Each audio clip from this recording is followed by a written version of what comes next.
본 방송에서 제공하는 투자 정보는 투자 판단에 대한 조언입니다.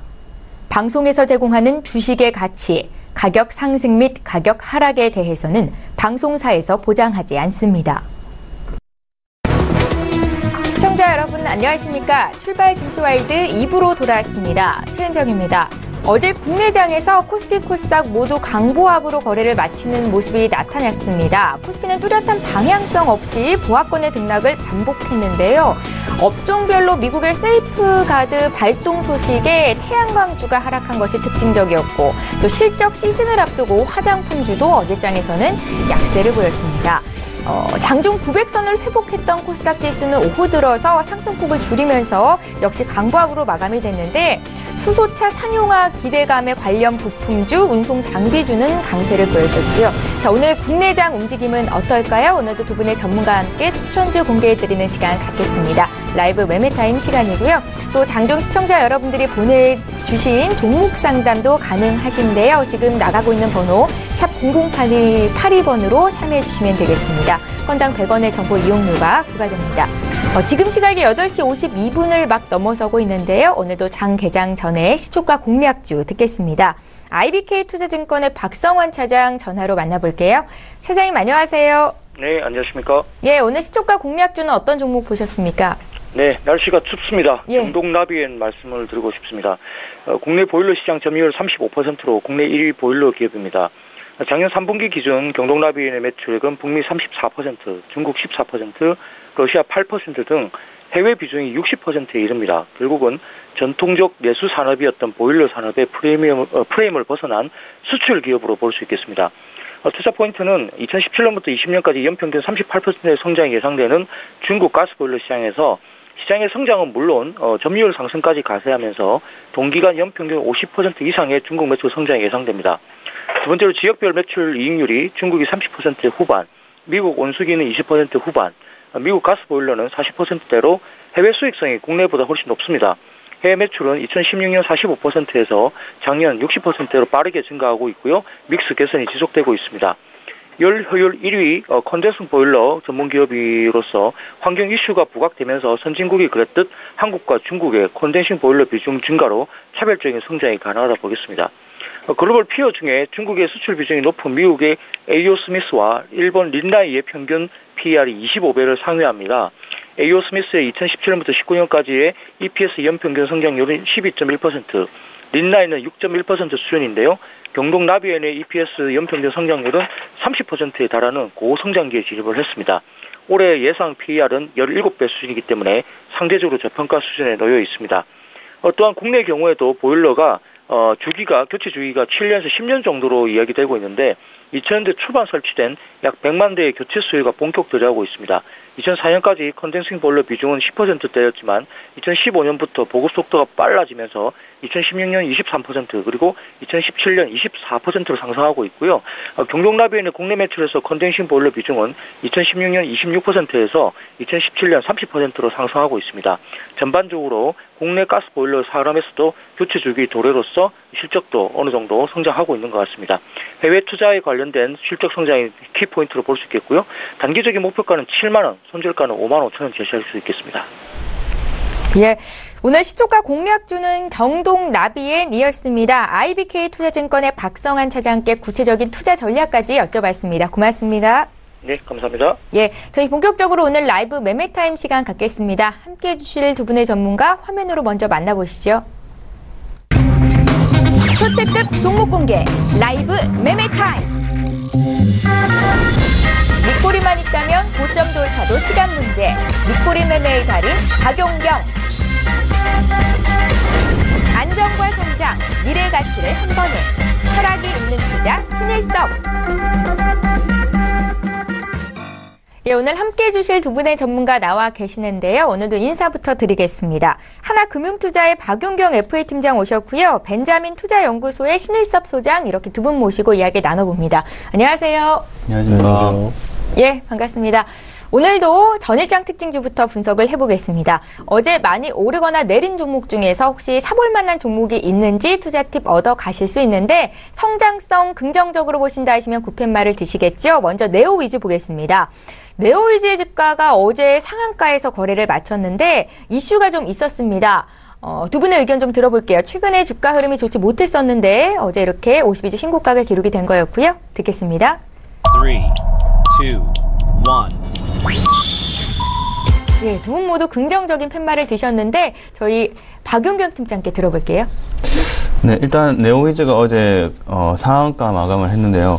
일단 포크나이트와 웹보드에 대한 신작 게임의 기대감, 그러니까 신작 게임이라고 말씀드리긴 좀 그렇지만 이미 세계적으로 좀 유명한 게임으로 전 세계에 뭐 약 한 4천에서 5천만 명 정도의 유저들이 지금 즐기고 있는데 일단 그런 게임이 지금 PC방에 계약이 들어가서 이제 우리나라 유저들도 이제 사용할 수 있다라고 이제 발표되는 그런 기대감에 이제 좀 어제 상한가 마감을 했지 않았나라고 생각이 됩니다. 일단 게임주 같은 경우도 마찬가지로 이제 뭐 모든 주식이 다 그렇겠지만 실적과 뭐 기대감 바탕으로 이제 오르는 것은 당연한 것이라서 일단 어제 상한가 마감을 한 것은 그 거래량이 크게 들어오면서 앞으로의 실적이 기대됨에 따라서 일단 좀 좋은 마감을 했다라고 좀 보여지면 되고요. 일단 거래량이 한번 크게 들어왔기 때문에 그 15,000원 전고점을 뚫으면서 이제 신고가를 기록한 만큼 앞으로의 행보 단기적으로는 좀 충분히 수익을 볼 수 있는 종목이 되지 않을까라는 말씀을 좀 드리고요. 일단 게임주 자체로도 지금 네오위즈뿐만 아니라 뭐 펄어비스라든지 액션스퀘어 등등 요즘 뭐 행보가 굉장히 괜찮습니다. 그렇기 때문에 게임주도 관심 있게 좀 보시면 특히 네오위즈는 지금 단기적으로 좀 괜찮다고 좀 말씀을 좀 드리겠습니다. 네. 포트나이트의 국내 PC방 서비스 계약 체결 소식이 어제 급등했던 네오위즈를 먼저 봐드렸고 이번에도 게임주입니다. 말씀하셨던 액션 스퀘어를 볼 텐데요. 어제장 12% 상승이 있었고 최근의 흐름이 굉장히 좋았습니다. 액션 스퀘어가 개발한 모바일 게임인 삼국블레드 올해 상반기에 중국 진출한다라는 소식인데요. 두 분의 의견 들어볼게요. 3, 2, 1. 이번에는 의견이 엇갈리네요. 저희 굿 의견부터 듣겠습니다. 신일섭 소장님. 네, 지금 NC소프트 그리고 펄어비스 뭐 대단한 지금 그 상승세를 나타내고 있습니다. NC소프트 예전에 뭐 약간의 위기라고 할 것이 있었지만 사실 그 부분을 견뎌내고 나니까 신고가를 기록을 했고요. 펄어비스는 신성으로서 아주 신고가를 기록했습니다. 그리고 그때 게임주의 트렌드를 말씀드릴 때 IP라는 그 지적 재산권을 가지고 하나의 게임으로 이제 플랫폼만 확장하는 개념이죠. 리니지도 이제 온라인 PC방에서 이제 굉장히 큰 흥행을 기록하고, 그 다음에 이제 휴대폰의 성능이 좋아지자 모바일에 그 변환을 했더니 되게 성공적으로 안착을 해서 주가도 그렇게 부양이 되었고, 펄어비스 같은 경우에도 상장하기 전에 이미 온라인 게임으로 굉장히 흥행을 한 다음에 모바일로 성공적으로 안착한다는 기대감에 지금 오르고 있는 거고, 지금 트렌드가 다 그래요. 너무나 강력한 지적재산권이 있으면 그걸 가지고 뭐 콘솔 게임을 만들던 PC방에서 하던 모바일에서 하던 계속 그걸로 승승장구를 하는 거거든요. 이제 액션 스퀘어는 모바일 위주의 게임인데 아직 뭐 NC소프트나 펄어비스가 지금 꽝이라고 한다면 얘는 사실 닭이기 때문에 꽝 대신 닭을 선택하는 것은 안 좋을 수도 있는데, 지금 일단 지금 턴어라운드를 노리고 있는 지금 시점인 것 같아요. 주가가 그동안은 되게 안 좋았죠. 최근에 이제 뉴스에 나오는데 지금 매출액은 조금 살아나고 있지만 영업이익이 마이너스거든요. 그럼에도 불구하고 삼국블레이드가 중국에 진출했다는 그 부분 때문에 기대를 해볼 만합니다.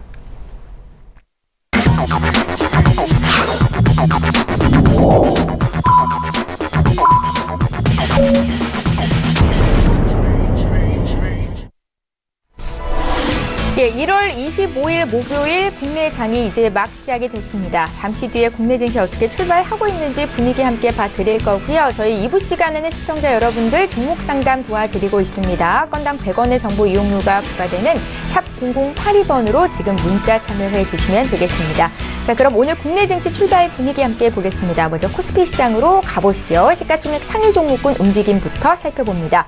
간밤 미국 필라델피아 반도체 지수가 2%대 하락세가 나왔어서 오늘 국내 증시 움직임 어떨까 궁금했었는데, 일단은 삼성전자가 소폭 밀리는 반면에 SK 하이닉스의 주가는 1.5% 강세 출발을 하고 있다는 게 좀 특징적입니다. SK 하이닉스가 지난 4분기 전 부문에서 분기 최대 실적을 기록했다라는 소식 오늘 장 개장 전에 나왔었는데, 이 같은 호실적을 전한 SK 하이닉스 주가가 오늘 2% 가까이 강세 출발하고 있다라고 보시면 좋을 것 같고요. 반면에 1위부터 10위권에 있는 종목들이 대체로 오늘 약세 출발을 하고 있습니다. 삼성전자 어제 기관 순매수의 강세로 마감이 됐었는데 오늘은 어제 올랐던 거 다 내주면서 0.2% 정도 조정을 받고 있고요.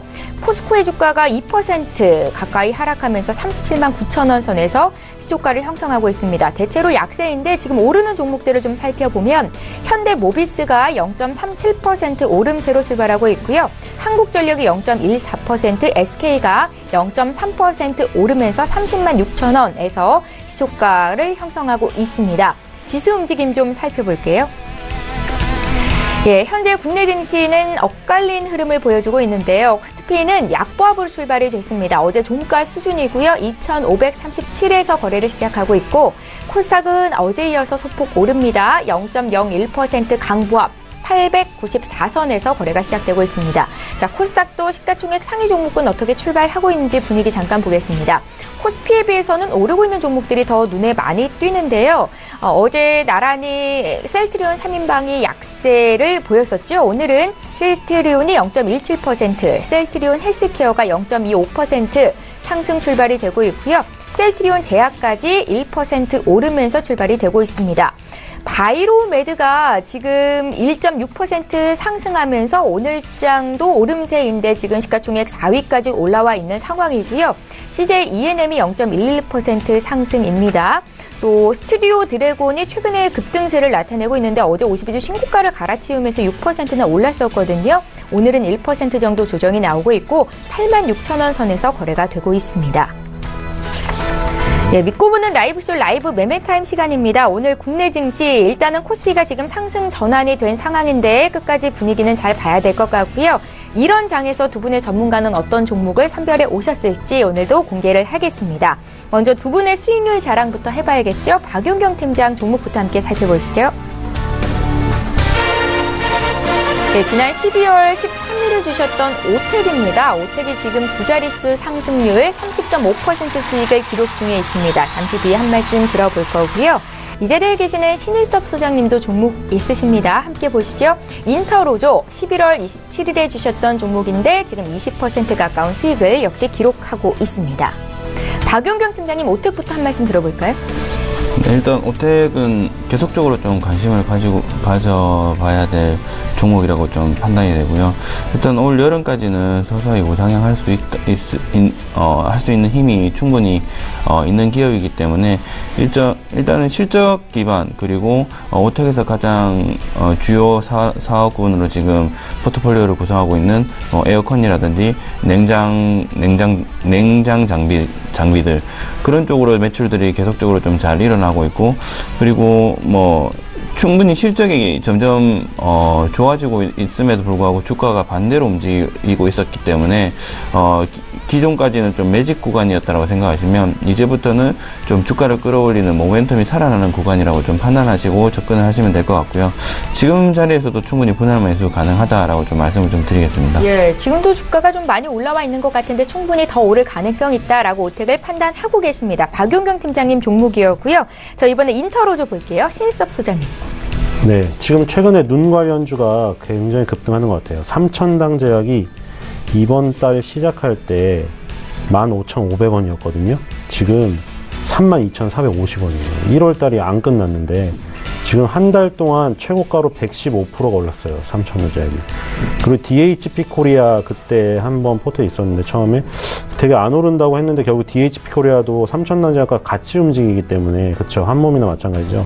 그래서 이것도 지금 굉장히 급등을 하고 있고요. 인터로조도 마찬가지입니다. 2016년 6월 달에 기록한 48,557원에 거의 다 갔었습니다. 지금 신고가를 기록하기 바로 직전이에요. 그래서 눈 관련주 아이. 인터로조는 네, 그 스노우 관련주가 있으면 좋았는데 스노우 관련주는 없네요. 그래서 이제 이게 그래서 눈 짧게 발음해야 되죠. 내리는 눈은 길게 발음해야 되고 그래서 짧은 눈 관련주인데 인터로조는 지금 그 렌즈 관련주고 삼천다대학과 DHP코리아는 인공 눈물을 만들잖아요. 그러니까 어떻게 보면은 이게 같이 갈 수도 있고 약간 다른 시장일 수도 있는데 어쨌든 크게 보면 같죠. 왜냐면 렌즈 끼면 건조해주고 인공 눈물을 하고 이런 스토리로 가는 거거든요.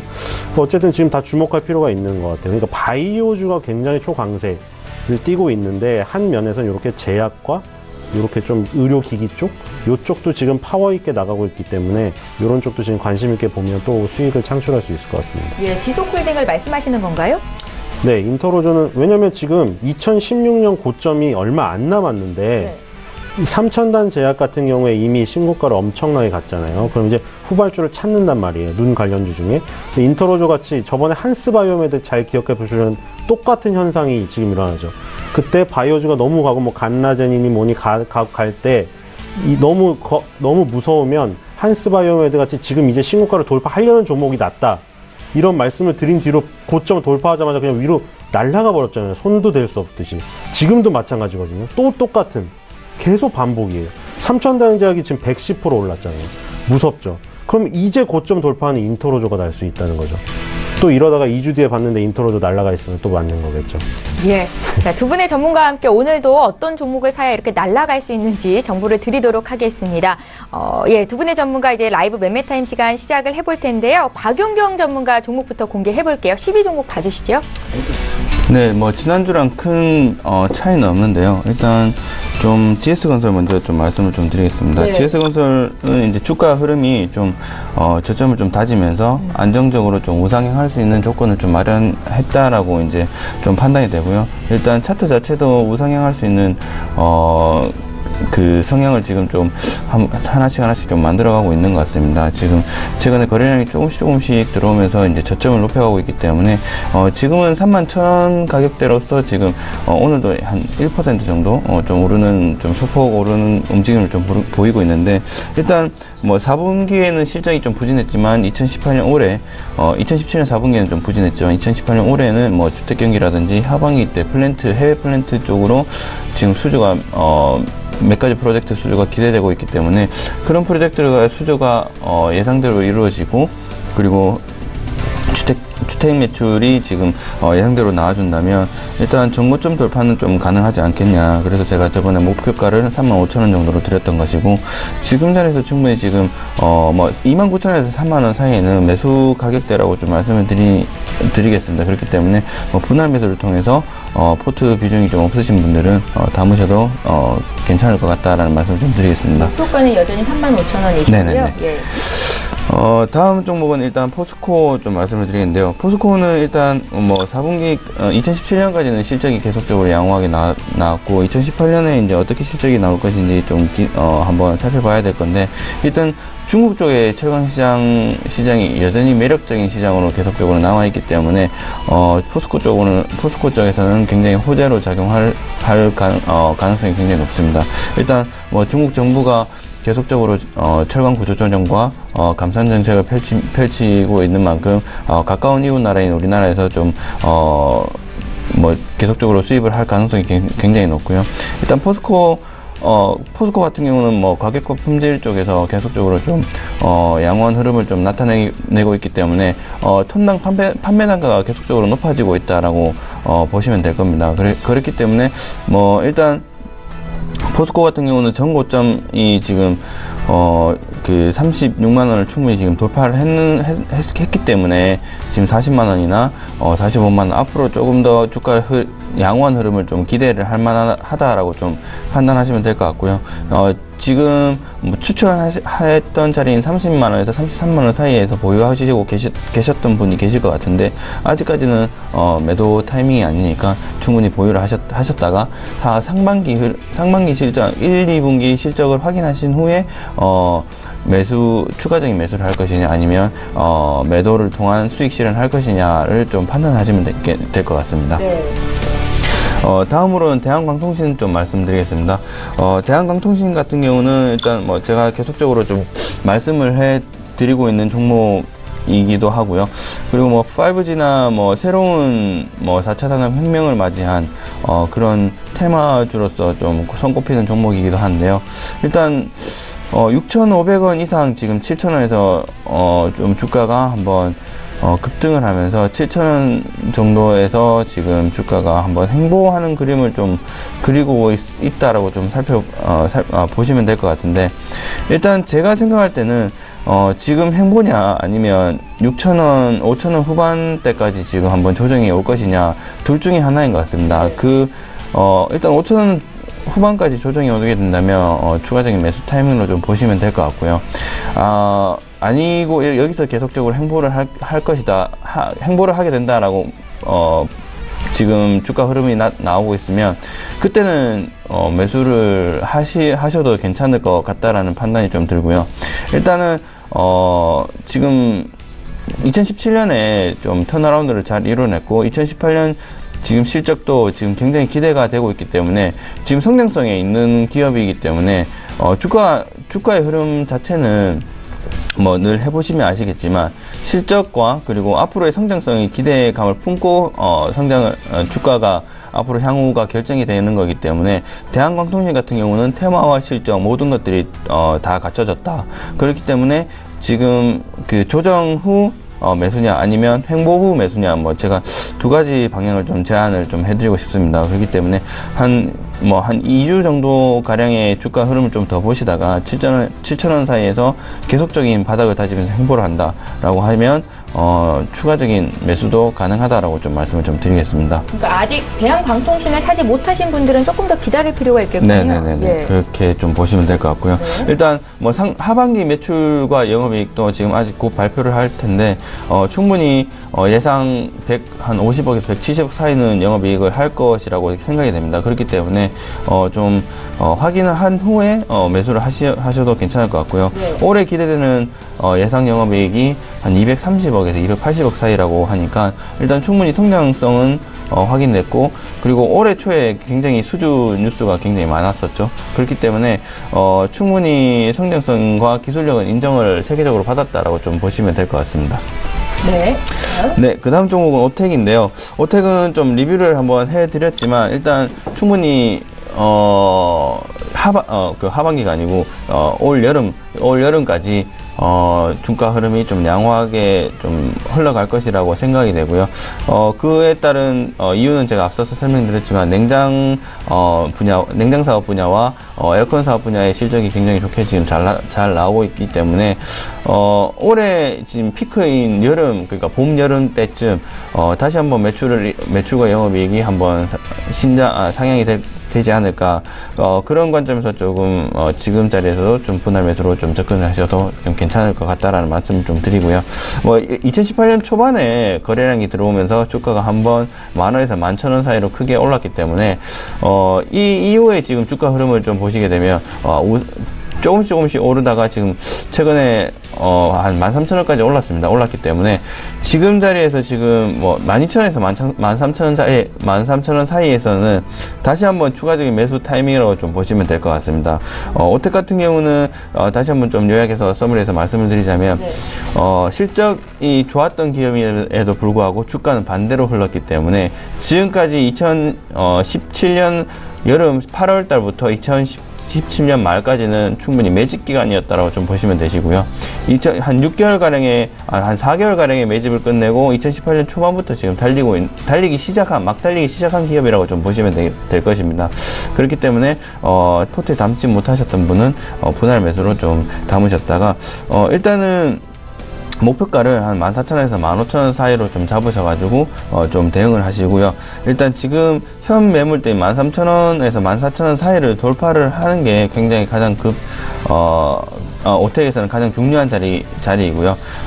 하지만 지금 주가의 흐름은 모멘텀이 살아있기 때문에 충분히 돌파를 할 것이라고 지금 보여지기 때문에 분할 매수가 가능한 자리라고 좀 말씀을 좀 드리겠습니다. 네, 그리고 유지 종목이요. 네, 그 다음 종목은 LGU 플러스 좀 말씀을 드리겠는데요.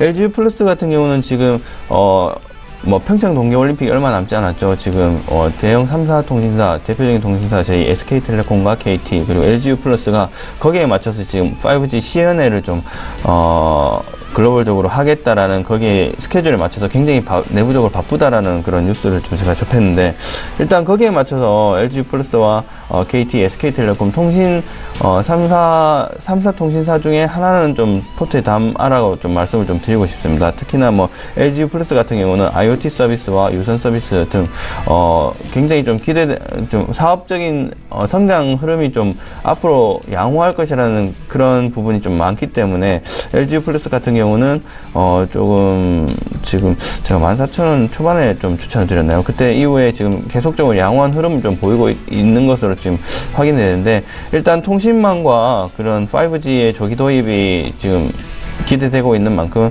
통신 3사의 주가 흐름을 양호할 것이다. 그리고 평창 동계올림픽 시점을 맞이해서 고사의 전후로 지금 전고점 돌파할 가능성이 충분히 있기 때문에 주가의 목표가는 한 17,000원, 16,000원에서 17,000원 사이로 좀 생각하시고 접근을 하시면 충분히 수익을 낼 수 있는 회사이지 않을까라는 그런 관점에서 좀 말씀을 좀 드리겠습니다. 예, 박용경 팀장님 10위부터 6위 종목을 먼저 함께 봐드렸는데 지난주에 비해서 바뀐 종목은 없었고요. 어떤 관점으로 투자 포인트를 잡으셨는지 다시 한번 들어보는 시간이었습니다. 매수 시점이다라고 이야기하는 종목들도 있으셨지요.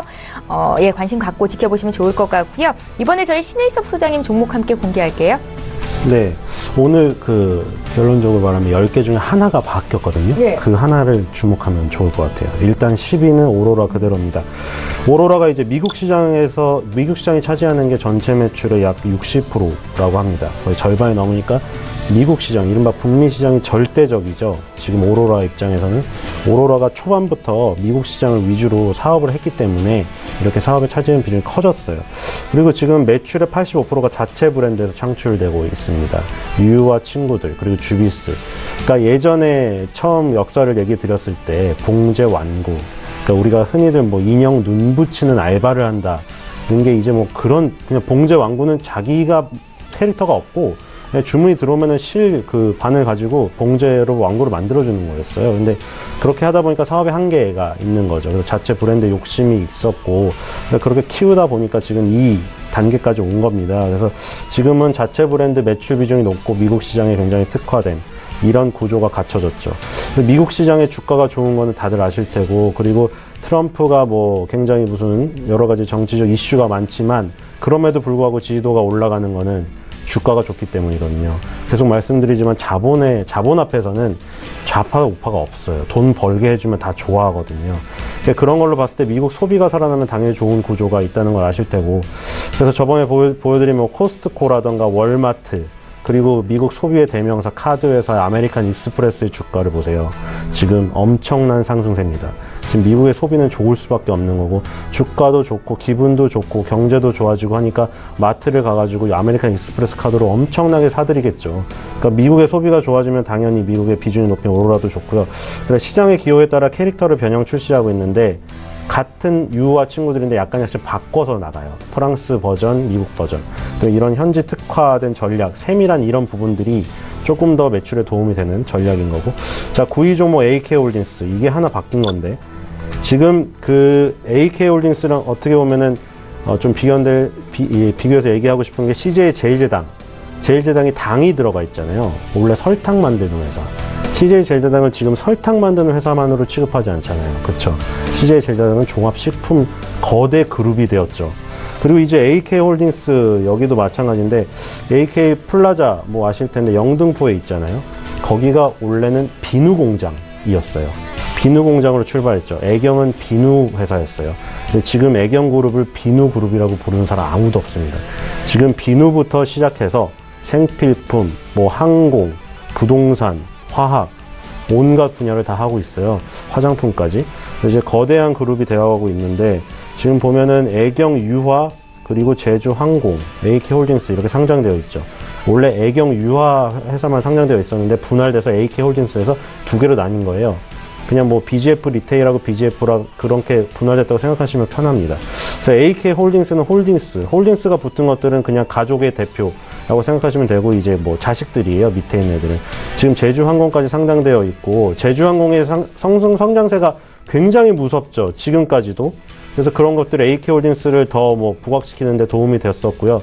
그리고 이제 애경산업의 상장이 예정되어 있죠. 지금 뭐 바이오주가 워낙 뜨거워서 지금 장외에 있는 바이오주 뭐 날리고 지금 뭐 상장 예정 하는 거 막 앞당기고 있잖아요. 막 장외에 막 툴젠 이런 기업들 막 폭등하고 있고 지금.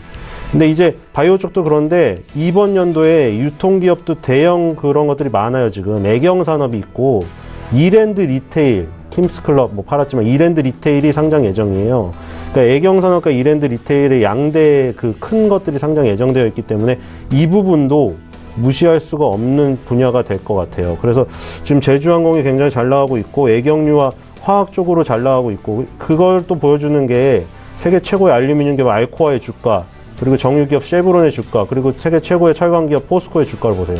지금 다들 구기업이라고 무시하고 있지만 이런 산업들, 경기 민감주들 밑에서 엄청나게 올라오고 있거든요. 결국 화학산업이 좋아질 수밖에 없다는 거고, 애경유화는 화학산업의 그런 성장으로 가고 있고, 그래서 그 AK홀딩스의 지분율을 보면요, 제주항공은 56.36%, 애경유화 44.49%, 애경산업 48.27이에요.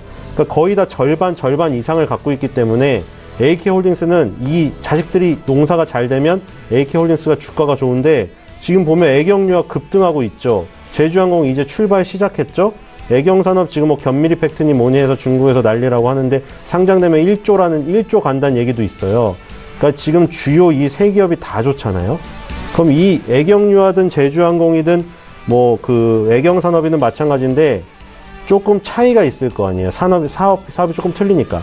그러면 여러분들이 평균을 추구하신다고 하면 AK홀딩스를 사면 되는 거죠. 세 개를 한꺼번에 사는 거랑 똑같고요.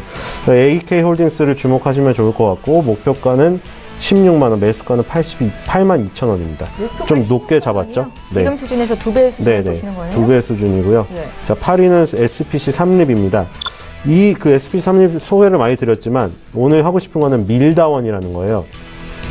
아까 전에 그 CJ 제일제당 얘기를 했지만, 그 제일제당이 이제 설탕의 대표적인 회사였고, 그리고 설탕과 함께 제일 많이 쓰는 게 또 밀가루가 있잖아요. 그래서 밀가루 대한제분도 많이 만들고, 이제 밀가루의 3대 회사가 있는데, 이 밀다원이라는 회사는 이 그 SPC 그룹이 인수를 했어요. 2008년도에. 근데 아시다시피 SPC 삼립 밑에 많잖아요. 비준, 파리바게뜨, 삼립식품, 던킨도너츠, 밀가루가 엄청나게 들어가요. 그래서 이제 밀다원을 인수하기 전에는 얘도 마찬가지로 대한제분이든 CJ 제일제당이든 이런 데서 밀가루를 수입이 아니고 거기서 들어와서 만들었어요. 근데 이제 밀다운을 인수했으니까 자체적으로 밀가루를 공급해가지고 자기네 캡틴 마켓에 뿌리는 거죠. 그렇기 때문에 더 구조가 좋아졌죠. 그래서 밀다운의 실적에 SPC 삼립의 실적에 중요한 영향을 미치고 있거든요. 그래서 밀다운이 지금 그 밀가루 주요 업체들을 굉장히 위협할 정도로 성장하고 있어요. 왜냐면 SPC 삼립 밑에 캡틴 마켓이 워낙 강하잖아요, 지금. 이런 쪽으로 키워주고 있기 때문에 밀다운의 성장이 SPC 삼립의 주가에 큰 영향을 미치니까 이 성장세가 지금 무섭다, 이렇게 보시면 될 것 같고요. 7위는 제주항공인데 어떻게 보니까 AK홀딩스의 그 자회사가 들어가게 됐어요. 여기서 이제 좀 또 눈여겨볼 것은 최근에 유료 기내식 부대 사업. 이거 제주항공 타면 물밖에 안 줘요. 근데 이제 이게 사실 물밖에 안 주는 게 타는 사람 입장에서 좀 짜증나는데 제주항공 주주 입장에서 좋은 거거든요. 유료 기내식 부대 사업. 요즘에 항공 좌석도 고르지만 각 좌석 고를 때 돈 더 내죠. 근데 거기서 이제 기내식을 골라요. 자기가 원하는. 기내식이 조금 더 비싼 걸 골라도 남들하고 틀린 걸 먹는다는 게 있거든요. 젊은 사람들은. 그런 것 때문에 이 유료 기내식 사업이 엄청나게 커지고 있어요. 그래서 2013년 9월부터 무료 스낵도 폐지했어요. 제주항공. 에어 카페를 통해서 기내식을 판매하고 있거든요. 이런 부분이 지금 도움이 된다. 그리고 6위는 한스바이오메드입니다. 계속 설명드렸는데 최근에 벨라젤 같은 그 유방 보형물, 그리고 민트 리프트 실 같은 실, 이게 너무 미용 쪽으로 부각이 됐는데 계속 얘기 드렸다시피 처음에 시작은 이 재건 쪽이었다고 말씀을 드렸잖아요. 이국종 교수가 나와서 이번에 북한군 1명 넘어왔을 때 그쪽 외상의학이 엄청 얘기 언론에 많이 오랜만에 나왔잖아요. 맨날 피부과 성형외과만 나오다가. 근데 이제 그런 거 보면은 다치신 분들이 굉장히 상처가 심하잖아요. 그런 것들을 치료를 하려면 꼭 필요한 것들이 피부 이식제 이런 것들인데, 교통사고와 화상 등으로 연간 2만여 명이 인체 조직 이식이 필요하다고 합니다. 그리고 이제 최근에 난치성 질환을 극복하기 위해서 인체 조직 활용도가 점점 올라가고 있고요. 그래서 한스바이오메드는 처음부터 인체 조직 은행을 운영을 했고, 거기서 이 피부랑 굉장히 비슷한 성분의 피부 이식제를 굉장히 개발하려고 처음부터 노력을 했습니다. 그래서 그 부분이 원래 주였고, 거기서 이제 파생된 게 미용인데, 요즘에 워낙에 바이오 쪽도 미용, 그리고 중국 쪽의 미용 이런 것들이 부각되다 보니까 한스바이오메드가 이제 미용 쪽으로 부각돼서 굉장히 그 강력한 모멘텀으로 갔는데, 기본적인 골격이 원래 재건 이쪽에서 시작했고, 기본적으로 난치병을 극복을 하기 위해서 요즘에 제대열이고 줄기세포고 처음에 많이 태어났을 때부터 모아놓잖아요. 그런 부분에서 이제 그 인체 조직 은행이 앞으로 더 부각될 가능성이 커요. 그래서 미용 쪽도 중요하지만 이쪽 인체 조직 은행이 우리가 인간의 삶, 오래 살면 아프면 더 고통스러워요. 근데 오래 살면서 삶의 질을 올리려면은 그런 난치병들을 극복을 해야 되기 때문에 한스바이오메드가 기본적으로 갖췄고 처음에 추구했던 이 목표에 맞는 이쪽 사업이 점차적으로 또 미용 쪽이 조금 타격을 입을 때 부각이 될 것으로 생각이 되기 때문에 한스바이오메드는 미용 쪽뿐만 아니라 이쪽도 굉장히 골격이 강하다. 한스바이오메드 지금도 수익이 좋지만 주춤거리고 있을 때 계속 매수하셔서 제가 말씀드린 목표가까지 들고 가보는 것도 좋을 거라고 생각이 됩니다. 예. 신일섭 소장님 10위부터 6위 종목 봐드렸습니다. 기존의 종목들은 빠르게 넘어가셨고 오늘 AK홀딩스를 신규 종목으로 주셨는데 제주항공 들고 계시죠? 제주항공이 어제 9%나 급등이 있었는데 이 제주항공을 자회사로 갖고 있는 AK홀딩스였다는 것도 기억하시면 좋겠습니다. 잠시 뒤에 5위부터 1위 종목도 볼 거고요. 저희 이번에는 시청자 여러분들께서 문의 주신 종목 상담을 좀 도와드릴게요. 신성 델타테크를 3,500원에 20% 갖고 계신 분 지금 봐드리겠습니다. 진단해 주십시오 하셨는데 수익은 보고 계시지만 최근에 주가가 좀 많이 밀려서 어떤 일이 있는지 좀 들어볼게요. 네, 박영일 팀장님. 네, 신성 델타테크 같은 경우는 특별한 악재는 없습니다. 특별한 악재는 없지만 지금 뭐 작년 7월부터 올해 지금 현재까지 주가가 약 한 70% 이상, 최고점 기준 한 70% 이상 좀, 수익이 낮다라고 보시면 되는데, 일단은 뭐 차익 실현에 대한 물량이 나온다라고 좀 파악을 하셔야 될 것 같고요. 지금 자리에서 지금 4,000원, 4,900원, 이 4,000원 후반대를 좀 지지를 할 것이라고 좀 보여지고요. 뭐, 신성델타테크는 특별한 악재는 없고, 뭐, LG전자가 뭐, 거대한 제일 큰, 고객사죠. 일단 그 LG전자의 그 프리미엄 가전 쪽에 그 상품들이 계속적으로 글로벌적으로 해외에서 굉장히 인기가 많기 때문에 앞으로 프리미엄 가전 쪽으로 매출은 계속적으로 확대될 것이라고 지금 시장 전문가들은 얘기를 하고 있습니다. 물론 저도 예상을 하고 있고요. 그렇기 때문에 프리미엄 가전 제품이 매출이 올라가면 신성 델타테크의 매출도 같이 좋아질 수밖에 없다라고 좀 볼 수 있고요. 지금 현재 3,500원에서 매수를 하셨던 거는 굉장히 저점에서 잘 잡았다라고 좀 보여지는데, 일단은 뭐 지금 마음이 많이 흔들리신다면 지금 정신적인 건강에 별로 좋지 않기 때문에 수익 실현을 하실 것이라고 수익 실현하는 걸 좀 추천을 드리고요. 일단 그 기업 자체로는 굉장히 건실하고 성장성이 있는 기업이기 때문에 특히나 지금 신고가 자리를 갱신하고 좀 한번 조정을 받는 자리이기 때문에 앞으로의 주가의 행보는 제가 생각할 때는 모멘텀이 아직 살아있다라고 판단이 되고 우상향을 좀 충분히 할 수 있는 그런 추세이기 때문에 뭐 한 50% 정도는 수익 실현하고 50% 정도는 홀딩을 하는 그런 전략으로 좀 가셨으면 좋을 것 같습니다. 네, 투자에 참고하셨으면 좋겠습니다. 신성 델타테크 받으려고요. 저희 이번에 신일섭 소장께는 카카오 여쭤볼 텐데 카카오는 신일섭 소장님 포트 내 있는 종목이기도 합니다. 카카오를 145,500원에 35% 들고 계신데 손절해야 되는지를 여쭤보셨거든요, 소장님. 근데 이게 상대적인 박탈감 때문에 그런 것 같아요. 제 생각에는. 바이오주가 너무 뜨거우니까 옆에서 나는 이거 들고 있는데 너는 카카오 안 가지? 이러면 마음이 흔들리거든요. 근데 솔직히 흔들릴 필요가 없다고 생각합니다. 뭐 비중이 조금 35% 이상이어서 그럴 수도 있다고 보는데 카카오가 하는 사업이 너무나 많잖아요. 지금 금융 쪽으로도 넓히고 있고, 그리고 로엔 지금 이제 맞이했죠. 19로 로엔 엔터테인먼트 지금 신고가잖아요. 역사상 신고가. 제 생각엔 로엔 엔터테인먼트도 그렇고 카카오도 그렇고 시너지 효과가 클 것 같아요. 뭐 YG, SM 뭐 이런 그 대기업, 뭐 거기서 대기업들, 로엔보다 큰 회사들을 뭐 더 쳐주지만 이제 앞으로는 그 3대 회사보다 로엔이 더 각광을 받을 것 같고요. 카카오가 2011년부터 18년 지금 7년 동안 어떻게 보면은 박스권이거든요. 지금 지겨운 박스권이거든요. 작년에 결국 박스권 하단부에서 강력하게 반등해서 고가상으로 117%까지 올랐어요. 그리고 이번 연도에 또 그 윗부분에서 이제 좀 쉬고 있는데 보시면 계속 거기서 막히는 거거든요. 16만 원대에서. 그쵸? 2011년, 14년, 16년, 17년 다 그래요, 지금. 근데 이렇게 오래된 거를 지금 한 번에 보세요. 그 전에 올라갔던 부분. 2009년에서 2011년 동안 상승했고 7년 동안 이렇게 횡보하고 있잖아요. 만약에 여기 16만 원이 돌파되잖아요. 그럼 이렇게 7년 만에, 이렇게 표현하면 7년 만에 어떤 그 채증이 터지는 순간은 정말 카타르시스를 느낄 거 아니에요? 기술적인 부분에서도 똑같아요. 만약에 16만 원이 돌파되고 이 부분이 7년간의 횡보했던 구간이 위로 돌파가 되잖아요. 그러면 정말 걷잡을 수 없는 상승이 일어날 수가 있거든요. 그래서 카카오와 멜론의 시너지, 그리고 카카오가 하고 있는 여러 가지 사업들, 그런 거를 보면서 지금 같은 경우에는 제 생각에는 그 산 중턱에도 오지 않은 상황이다. 이렇게 보고 싶습니다. 예, 잠시 뒤에 목표 주가 얼마나 보고 계신지 듣는 시간 있을 겁니다. 참고하시면 좋겠고요. 저희 이번에 장중에 저가 매수 신호 와 있거든요. 저가 매매의 달인 전화 연결하겠습니다.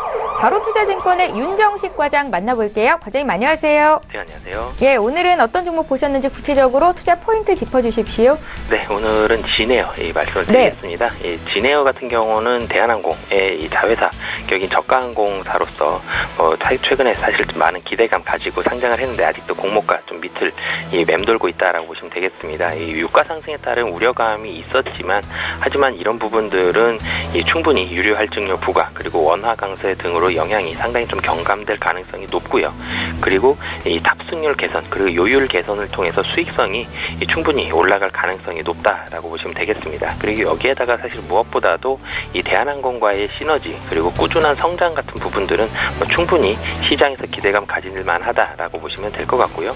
그리고 지금 밸류에이션도 사실은 굉장히 좀 저렴합니다. 지금 퍼 기준으로 한 10배 정도이기 때문에 밸류에이션 상당히 성장성에 비해서 이 매력이 있다라는 부분들 봤을 때는 지금 자리도 충분히 긍정적이다라고 보여지고요. 가격 전략 같이 말씀드리면 매수 가격은 현재 가격 그리고 목표 가격은 34,000원 그리고 손절 가격은 28,500원 말씀드리겠습니다.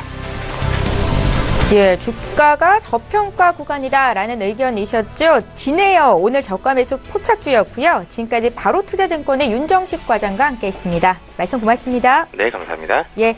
저희 방송에서 제공하고 있는 정보는 투자 판단에 대한 전문가들의 조언일 뿐 해당 종목의 주식의 수익률을 보장하고 있지는 않다라는 점도 기억하시면 좋겠습니다. 저 이번에 라이브 매매타임 시간 계속 가질 거고요. 이제 5위부터 1위 종목이 남아있는데 박용병 팀장님 종목부터 함께 살펴볼게요. 네, 첫 번째 말씀드릴 종목은 기가레인입니다. 기가레인도 5G 관련된 종목인데요. 네. 일단 제가 계속적으로 좀 말씀을 드려서 아시는 분도 아실 거지만 일단 지금 기가레인 같은 경우도 지금 한번 거래량은 계속적으로 좀 좋게끔 나오고 있습니다. 나오고 있고 지금 박스권에서 좀 2,800원에서 3,000원 사이에서 계속적으로 좀 돌파를 하지 못하고 있는 모습을 좀 보이고 있는데요. 사실 이 지금 조금 모멘텀이 좀 살아나서 지금 3,000원 초반선까지 지금 거의 주가가 좀 올라와 있습니다. 올라와 있기 때문에 이때 지금 상반기 실적이라든지 1분기 실적 그리고 지금 특히나 평창 동계올림픽 때 뭔가 좀 큰 이슈가 나올 수 있는 그런 가능성이 있는 기업들이기 때문에 일단 5G가 관련된 종목들은 주의 깊게 좀 살펴보셔야 될 것 같고 그리고 기가레인 같은 경우는 사업이 되게 다양해서 일단 LED 사업 분야라든지 RF 안테나 쪽으로 해서 지금 계속적으로 호실적을 좀 기대할 수 있는 충분히 괜찮은 사업부들을 가지고 있기 때문에 이런 것들이 조금 주가에 좀 반영이 된다면 앞으로 좀 모멘텀을 좀 더 살아나서 주가는 좀 우상향할 수 있는 충분한 힘을 받지 않을까라고 생각이 되는데요. 일단 전고점인 그 2017년 9월에 기록한 전고점이 4,000원. 이 4,000원을 좀 돌파를 할 수 있는 그런 가능성이 충분히 있다라고 저는 좀 판단이 됩니다. 그렇기 때문에 테마와 실적이 좀 맞물리는 그런 기업들을 좀 찾아서 투자를 해야 되는데 제가 앞서서 말씀드렸던 대한광통신과 이번에 말씀드릴 기가레인 그리고 통신 3사들은 그런 종목이 되지 않을까라고 좀 말씀을 드리고요. 일단 비중 같은 경우는 좀 실어서 조금 없으신 분들은 좀 추가적인 매수를 통해서 한번 좀 관심 있게 좀 지켜보셨으면 괜찮을 것 같습니다. 그 다음 종목으로 모다 좀 말씀을 드리겠는데요. 모다 같은 경우도 지금 최근에 유상증자를 통한 지분을 조금 넘기는 그런 과정을 통해서 자본을 확충하고 그리고 사업 분야를 좀 다각화하려는 시도를 계속적으로 하고 있습니다. 최근에도 지금 현대화 관련해서 블록체인 기술을 상용화하겠다는 그런 강력한 의지를 좀 보이고 있는데요. 일단 모다 같은 경우는 블록체인 기술을 조금 상용화하는 건 일단 사업을 다각화를 하겠다라는 거고요. 일단 기본적인 기술을 가지고 있는 IoT 계열 IoT 사업도 굉장히 지금 기술력이 높은 기술력을 좀 소프트뱅크에서 인정을 받을 만큼 높은 기술력을 보유하고 있습니다. 그렇기 때문에 일단 4차 산업, 그러니까 우리나라 정부에서 밀어줄 수 있는 사업 분야들은 지금 다 영위를 하고 있다라고 좀 보시면 될 것 같습니다. 그렇기 때문에 지금 거래량이 있고 관심이 있을 때 좀 매수를 하시게 된다면 충분히 좋은 자리에서 매수를 하시는 거고요. 일단 지금 뭐 5,000원에서도 매수를 하신 분들이 있을 수 있을 것 같습니다. 하지만 뭐 지금 10,000원까지 갔었던 종목이기 때문에 지금 개인이 지금 이때까지 보유를 하신 분들은 많이 없을 것이라고 좀 보여지는데요. 일단 9,000원, 8,000원 미만, 9,000원에서 8,000원 사이, 8,000원에서 9,000원 사이, 이 사이에서는 충분히 매수할 수 있는 자리가 되지 않을까. 왜냐하면 지금 기술적으로도 그렇고 지금 앞으로 지금 행보하는 구간, 이런 박스권에 갇혀 있는 이런 분야들이, 이런 부분들이 충분히 매집 후 11,000원 지금 전고점을 돌파할 수 있는 그런 가능성이 굉장히 높기 때문에 지금 자리에서 분할 매수를 좀 대응을 하시면 튼실한 기업이고 실적도 앞으로 좀 기대를 할 만한 종목이고, 지금 사업 다각화를 통해서 매출과 영업이익을 조금 상승을 시키려고 하는 기업의 노력이 부단히 보이기 때문에 지금 관심을 받고 있는 종목을 매수를 한다면 단기간에도 좀 수익을 볼 수 있지 않을까라고 좀 말씀을 좀 드리겠습니다. 네. 그 다음 종목은 아스트 좀 말씀드리겠는데요. 아스트 같은 경우는 제가 시초가 공략주로 좀 말씀을 드렸던 종목 중에 하나이고요. 최근에 흐름이 좀 좋게 나와서 지금 거의 주가가 24,000원까지 올라왔었습니다. 사실 주식은 그렇습니다. 지금 뭐 한 1, 2년 정도 횡보를 하다가 아니면 조금 박스권에 갇혀서 계속적으로 좀 지지부진한 모습을 보이다가 지금 돌파를 하는 거는 뭐 한 달도 안 돼서 지금 돌파를 하는 거거든요.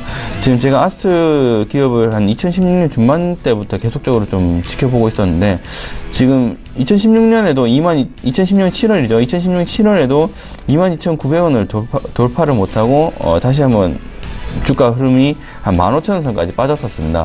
그런 만큼 지금 22,000원과 15,000원 사이에서 계속적으로 행보를 하는 모습을 좀 보여주고 있었고요. 그리고 2017년 중반에도 2만원 선까지 올라갔다가 다시 한번 주가가 빠지면서 주가가 다시 한번 좀 15,000원에서 2만원 사이에 행보를 하는 모습을 좀 보였습니다.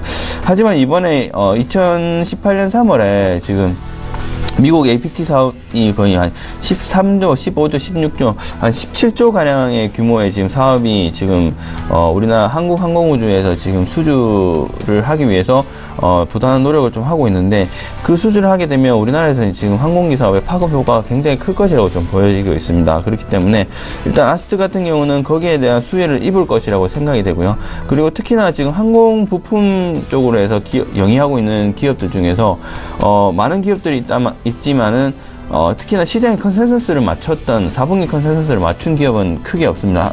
아스트가 유일하다고 좀 보시면 되는데, 그 유일한 그런 기업이다 보니까 지금 시장의 관심을 한몸에 받고 있기 때문에 거래량이 들어오면서 최근에 주가가 좀 좋은 모습을 좀 보여주고 있다라고 좀 보면 될 것 같습니다.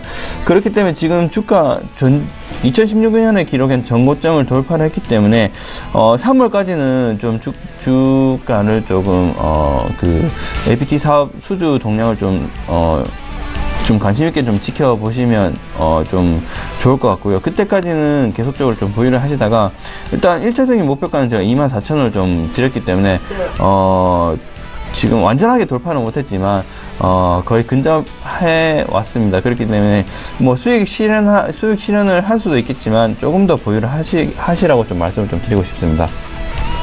그 다음 종목은 KT입니다. KT는 지금 역사상 최저점과 거의 맞닿아 있습니다. 역사상 최저점이 거의 25,000원 정도인데요. 지금 KT 같은 경우는 주가가 상장 이후에 관심을 한번 10만원 이후까지 받았었지만 지금 계속적으로 3만원대, 10년 동안 3만원대입니다. 그렇기 때문에 지금 앞으로 큰 이벤트를 맞이해서 좀 주가 상승 여력이 좀 남아있다라고 좀 판단이 됩니다. 지금 앞으로의 지금까지 축적해왔던 모멘텀, 그런 축적된 힘을 바탕으로 5G와 맞물려서 좀 크게 좀 한번 성장을 했으면 좋겠고요. 일단 실적 부분을 지금 살펴보신다면 KT는 매수를 안 할 수는 없는 종목이기 때문에 테마와 그 실적, 그리고 KT 같은 경우는 큰 우리나라 대형주, 안전한 안전적으로 투자를 할 수 있는 기업 중에 하나다라고 좀 말씀을 드리겠고요. 지금 가격대에 충분히 매수를 할 수 있으니까 매수를 한 이후에 뭐 34,000원까지 목표가를 잡고 좀 가져가셨으면 좋을 것 같습니다. 예, 마지막 1위 종목은요? 네, 마지막 종목은 제가 좀 종목을 좀 많이 많이 찾았습니다. 오즈 일렉트로라는 종목인데요. 지금 이 회사가 계속적으로 성장을 하고 있습니다. 그리고 2018년에는 일단 자동차용 커넥터 사업이 지금 주 사업 분야로 영위를 하고 있는데 추세적인 성장성이 유효하기 때문에 제가 한번 가져와 봤고요. 일단은 2014년부터 2018년까지 지금 2018년 시장 컨센서스죠. 충분히 매출과 영업이익 같은 경우는 계속적으로 지금 성장을 할 것이라고 지금 보여지고 있습니다. 특히나 작년까지는 235억으로 지금 매출액이 계속적으로 뭐 2013년 상장 대비 거의 한 70배 이상으로 지금 성장을 했다고 보시면 될 것 30배 이상으로 성장을 했다라고 보시면 될 것 같은데 2018년에도 지금 마찬가지로 좀 성장성이 좀 기대되고 있는 종목입니다. 그리고 3일 전에 크게 그 거래량이 나오면서 주가가 한번 10% 이상으로 지금 올라왔기 때문에 지금 자리에서 매수를 하게 되면 단기간으로 조금 수익을 좀 볼 수 있지 않을까. 그래서 단기간 16,000원 선까지 돌파를 하게 된다면 목표가를 17,000원까지 잡고 좀 갈 수 있는 종목이라고 판단이 되고요. 일단 지금 자리에서 지금 횡보가 나올 것이라고 생각이 되는데 지금 자리에서 분할 매수를 통해서 좀 대응을 하시면 될 것 같고요. 일단 손절가를 13,000원으로 짧게 잡고 대응을 하셔야지만 지금 2018년에 시장 컨센서스를 보게 되면 2017년과 크게 변동이 없습니다. 그렇기 때문에 상반기 1분기 때 결판이 날 수도 있는 주가 흐름을 조금 생각을 하시고 대응을 하시면 우즈 일렉트로도 단기적으로 좀 수익을 줄 수 있는 종목이 아닐까라는 생각을 한번 해보겠습니다. 예, 단기간에 수익을 많이 날 수 있겠다. 우즈 일렉트로까지 넘버원 종목 살펴봤습니다. 박용경 팀장님 종목이었고요.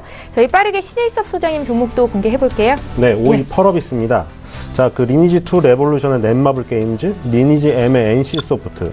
자, 두 명이 완전히 깔아줬죠. 멍석을 깔아줬습니다. 모바일 그 게임에 뻥 터트리고 나서 펄어비스의 검은 사막 모바일 출시가 기대가 되고 있으니까 지금 그 힘으로 가고 있는 건데 일단 주가에서도 넷마벨 게임즈는 2018년 들어서 힘을 못 쓰고 있고요. 리니지2 레볼루션. NC소프트 리니지 M도 약간 횡보하고 있는 반면 펄어비스는 계속 신고가. 이 대장주 싸움에서 일단 펄어비스의 기대감이 이겼다고 보여지고요. 검은 사막 1월 17일 날 태국 동남아 서비스 시작했어요. 모바일 말고 그 PC. 그래서 이제 PC 쪽으로는 계속 그 서비스 고가를 넓혀가고 그리고 이제 그 모바일 쪽은 CBT를 하면서 준비하고 있고 예, 그런 그 두 가지 트랙으로 가는 그런 성장성 보시면 될 것 같고요. 4위는 카카오입니다. 카카오뱅크 1월 23일 날 며칠 전에 이제 전월세 보증금 대출 서비스 출시했거든요. 이게 뭐 계속 이런 거죠. 이제 계좌 만들고 카드 만들면 대출 상품 나오고 이 기존 은행권의 그 부분을 영역을 조금씩 침투하고 있어요. 그 내용 보니까 이게 만약 소비자들한테 괜찮다 그리고 자기가 대출이 잘 된다고 하면 이게 폭발적으로 늘어나야 되겠죠. 지금 이거는 파일럿으로 일정 부분만 모으는 걸로 되어 있거든요. 봤더니 전월세 보증금에서 최고 80%까지 빌려주고 최대 금액은 2억 2,200만 원까지 나와요. 물론 다 모든 사람이 되는 거 아니죠. 6개월 변동금리 상품이고 대출금리가 최저 연 2.82까지 나와요. 신용도에 따라. 그래서 이런 부분을 보면 지금 이제 뭐 파일럿으로 하고 조금씩 침투하고 아직 뭐 기존 금융권을 한 번에 뒤집을 수는 없겠죠. 파이 자체가 틀리지만 계속해서 이렇게 야금야금 카카오라는 강력한 플랫폼을 가지고 사업을 넓혀 나가고 있다. 이게 무서운 거거든요. 플랫폼의 힘이 하나씩 문어다리를 걸치면 그 문어다리가 불어가지고 나중에는 너무 강력한 쇠철다리가 되거든요. 그런 건 카카오가 할 수 있는 힘이 플랫폼에서 나오는 거고. 그리고 3위는 BGF 리테일입니다. 또 새로운 걸 되게 많이 하는데 이런 것들이 지금 다 배출에 도움이 돼요. 일단 반려동물 전문 브랜드 하울고를 런칭했어요. 저번에 뭐 색조 화장품도 이제 판다 뭐 얘기를 드렸죠. 기초 화장품에서 시작해서. 근데 이제 하울고라는 걸 통해서 반려동물 전문 코너가 생겨가지고 특히나 그 여성분들 혼자 뭐 많이 키우는 지역들 있잖아요. 고양이나 강아지. 그쪽 지역에 이걸 딱 그 설치를 해놓는 거예요. 매대를. 그럼 이제 동물병원에 안 가도 여기서 간단한 간식이나 이런 걸 다 사는 거죠. 그리고 이제 제주 지역 5개 점포. 우리나라는 너무 전기차가 사실 제주 지역에 특화되어 있는데, 그쵸. 어쩔 수 없죠. 근데 이 제주 지역 5개 점포에 전기차 급속 충전소를 마련했어요. 이거는 지금 수익이 되는 건 아니거든요. 그러니까 지금 뭐 전기차 시대가 올 거라고 생각을 하면서 하고 있지만 대기업들이 지금 당장 안 써서 막 벌판인 것도 많은데 일단 선제적으로 투자를 했죠. CU가 돈이 제일 많으니까요. 그렇죠. 이게 공룡이 할 수 있는 일이거든요. 공룡은 만약 이렇게 공룡이 되잖아요. 모든 데가 마찬가지인데 아마존도 마찬가지고 지금 굉장히 수익이 안 나는 사업을 일단 해요. 그게 왜 중요하냐면 수익이 안 나도 버틸 수 있는 돈이 있거든요. 그럼 다 깔아놓은 다음에 그럼 남들은 못 쫓아요. 그 시대가 왔을 때 이미 따라가긴 늦어버린 거죠. 셀트리온 같이 그렇게 되는 거예요. 그러니까 이런 것들이 다 좋은 거고, 그리고 그 탑2는 CJ ENM입니다. 1월 26일이죠. XTM이 폐지되고 XTVN이 개국돼요. 뉴스 많이 나오죠. 뭐 보아도 프로그램 나오고 막 나오는데 재밌을지 모르겠는데 어쨌든 XTM에서 재밌는 거 많이 했는데 다 폐지를 시키고 오락 전문으로 만들었어요. 여기를 키우려고 하는 것 같고, 그리고 지금 뭐 지분율 70%대죠. 스튜디오 드래곤 지금 계속 신고가 갱신인데 이게 확률인데 CJ ENM TVN에서 히트작을 내놓을 확률이 너무나 높죠. 지금까지 봤을 때 사람은 다 트랙 레코드고 확률인데, 그래서 그런 것들을 보면서 그 CJ ENM의 앞으로 그 앞날을 보시면 될 것 같고요. 뭐 CJ 옵쇼핑하고 그것 때문에 조금 흔들리는 건 있는데 그건 약간의 노이즈 뿐인 것 같아요. 그리고 탑1은 또 휴젤입니다. 뭐 지금 메디톡스도 그렇고 휴젤도 그렇고 60만 원이 넘었더라고요. 계속 얘기를 드리지만 메디톡스랑 휴젤, 뭐 대웅제야 뭐 서로 싸우긴 하지만 엘러간도 그렇고 결국에는 다 같이 파이가 커지면 싸우는 게 줄어들어요. 그러니까 파이가 만약 줄잖아요. 그럼 서로 뺨때를 때리고 싸워야 되거든요. 근데 지금 이게 파이가 다 커지고 있기 때문에. 근데 파이가 커지고 있지만 경쟁자도 많아지는 건 사실이에요. 그래서 계속 얘기 드린 게 필러 부분 키우고 있다고 얘기를 드렸는데 지난해에 아크로스라는 회사 주식을 40만 3천 주를 추가 취득했어요. 그래서 지분 비율이 65.06%로 확대됐어요. 이 아크로스도 장외시장에 있거든요. 근데 이 아크로스가 뭐냐면 HA 필러, 그러니까 히알루론산 필러 만드는 회사예요. 그래서 이 지분을 늘렸다는 거는 이쪽을 계속 강화한다는 얘기고, 그래서 저번에 뭐 음경 확대 얘기를 드렸고 뭐 말도 안 되는 수치가 나왔잖아요. 이게 히알루론산 필러를 주입했을 때. 식품의약품안전처 제조 허가를 취득했기 때문에 이제 휴젤의 메이커로 이거를 이제 성형외과 비뇨기과에서 처방을 할 수가 있어요. 근데 계속 그 얘기를 들었듯이 보톡스와 필러는 이게 어떻게 보면 같이 가는 거거든요. 보톡스로 주름을 피고 필러로 꺼진 부분을 늘려서 이쁜 이를 만드는 건데 그것뿐만이 아니라 적응증을 계속 넓혀가고 있다고 했죠. 뭐 보톡스 같은 경우에는 편두통에도 쓰이고 원래부터 통증 치료하는 데 쓰이던 거예요. 그걸 미용 쪽으로 너무 발전된 건데, 그리고 이제 뭐 필러 쪽도 뭐 음경 확대 쪽으로 쓰이고 더 나가는 거죠. 적응증을 누가 먼저 확대하느냐, 그 시장을 누가 선점하느냐 싸움인데 이제 휴젤이 이 부분도 선도로 나가고 있기 때문에 계속해서 주가를 지켜봐야 될 것 같고, 60만 원대 어떻게 보면 새로운 시작입니다. 60만 원이라고 생각하지 말고요, 6만 원이라고 생각하세요. 예, 그렇게 보시면 될 것 같습니다. 쉽지는 않겠지만. 예, 좋습니다. 이렇게 해서 두 분의 전문가와 함께 총 10종목씩을 받습니다. 두 분 모두 한 종목씩 오늘 변화가 좀 있었는데요. 다시 한번 종목 정리 도와드릴게요.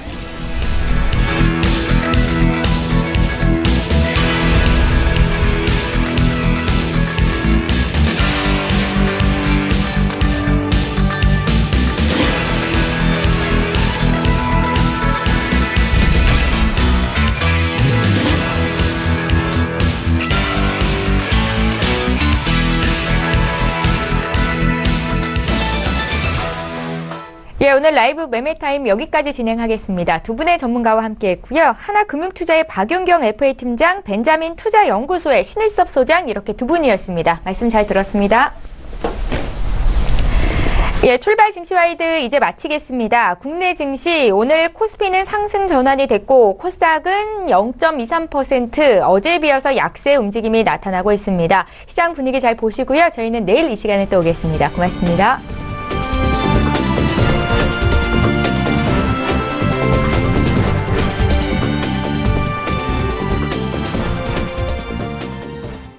본 방송에서 제공하는 투자 정보는 투자 판단에 대한 조언입니다. 방송에서 제공하는 주식의 가치, 가격 상승 및 가격 하락에 대해서는 방송사에서 보장하지 않습니다.